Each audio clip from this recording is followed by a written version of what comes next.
صلی ونسلم علی رسول الکریم اما بعد فاعوذ باللہ من الشیطان الرجیم بسم اللہ الرحمن الرحیم ان عدۃ الشہور عند اللہ 12 شہرا فی کتاب اللہ یوم خلق السماوات والارض منها 4 حرم صدق اللہ مولانا العظیم۔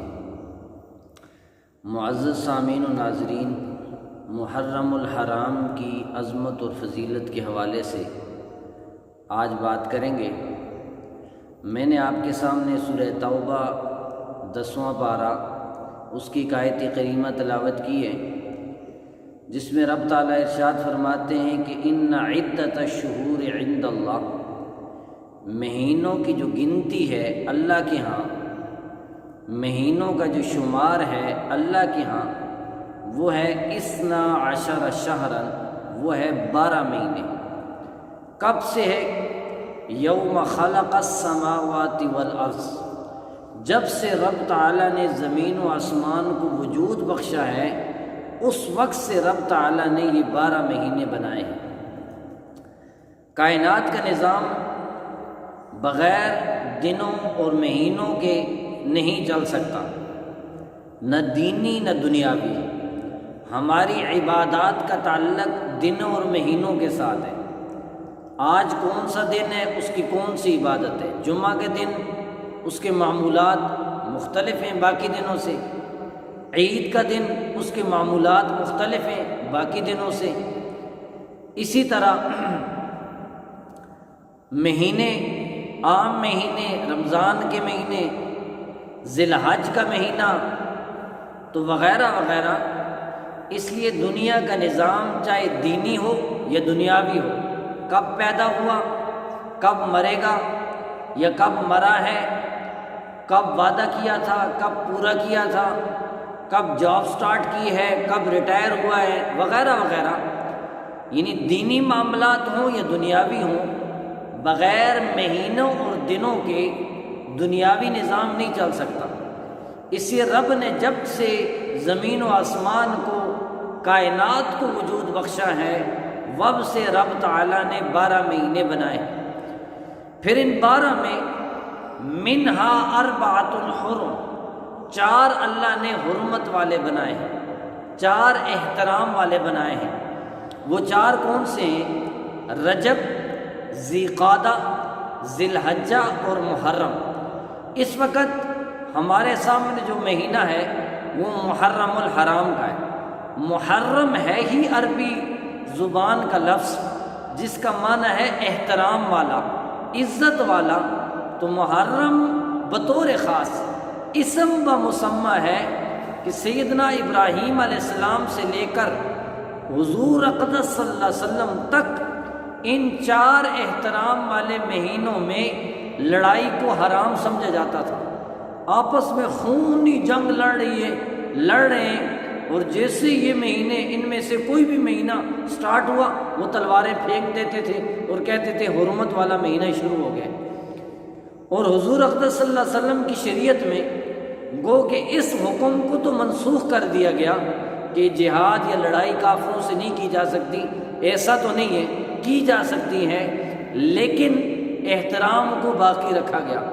ہم ان مہینوں کا احترام کرتے ہیں، اور بطور خاص محرم کا، اس لیے کہ اگر قرآن و حدیث کا مطالعہ کریں، سیرت کا مطالعہ کریں، تاریخ کا مطالعہ کریں، تو اس نتیجے پہ انسان پہنچتا ہے کہ دنیا میں جتنے بھی عظیم المرتبت اور بڑے محتم بشان کام رونما ہوئے ہیں وہ اسی محرم الحرام میں ہوئے ہیں۔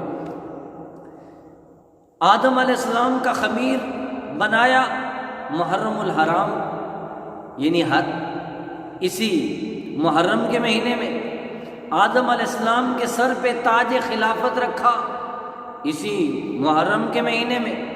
آدم علیہ السلام کو مسجود ملائکہ بنایا رب تعالیٰ نے اسی محرم الحرام میں۔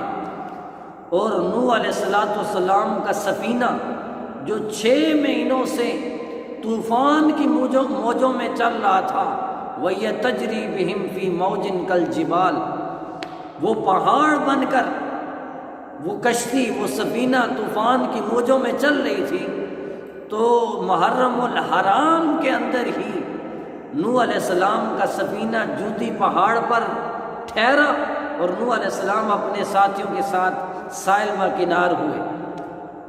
ابراہیم علیہ السلام پر اسی محرم الحرام میں نمرودی شعلے گلے گلزار بنائے گئے۔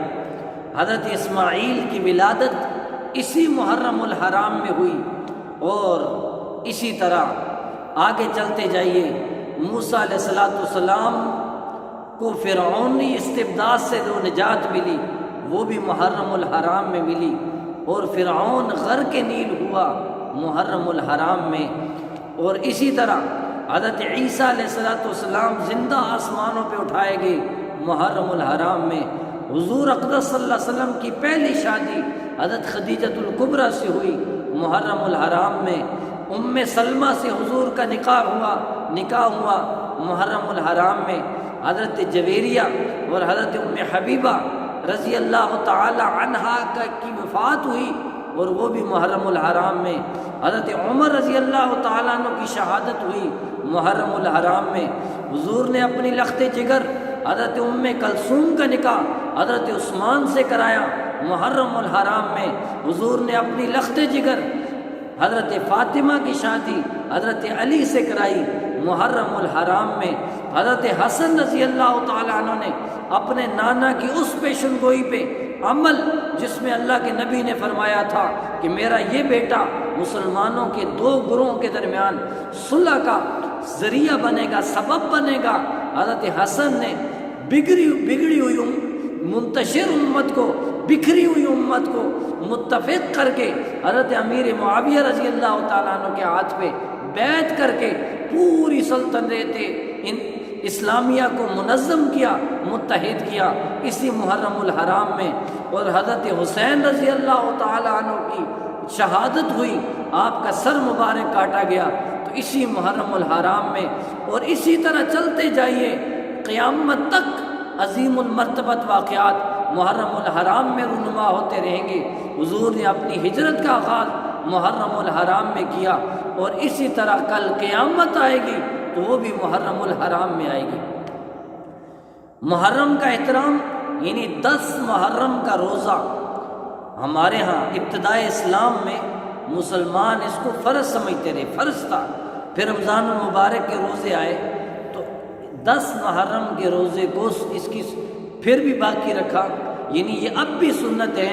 حضور اقدس صلی اللہ علیہ وسلم نے اپنی حیات طیبہ میں یہ 10 محرم کا روزہ رکھتے رہے۔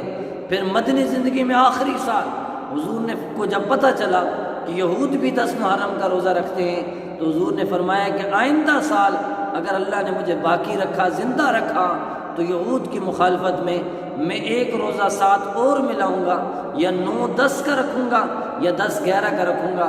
آج بھی مسلمان اسی سنت پر عمل کرتے ہوئے اپنے آقا حضرت محمد رسول اللہ صلی اللہ علیہ وسلم کی اقتداء میں 9-10 یا 10-11 کا روزے کو سنت سمجھتے ہیں اور اس کا اہتمام کرتے ہیں۔ باقی ایک غلط فہمی کہ محرم کی عظمت کو صرف حضرت حسین رضی اللہ تعالیٰ عنہ کے ساتھ جوڑا جاتا ہے۔ محرم پہلے سے عظمت والا تھا، فضیلت والا تھا۔ حسین اتنی عظمتوں اور فضیلتوں والا تھا، اتنا احترام والا تھا کہ رب نے حسین کی شہادت کے لیے اس مہینے کا انتخاب کیا۔ اللہ تعالیٰ ہمیں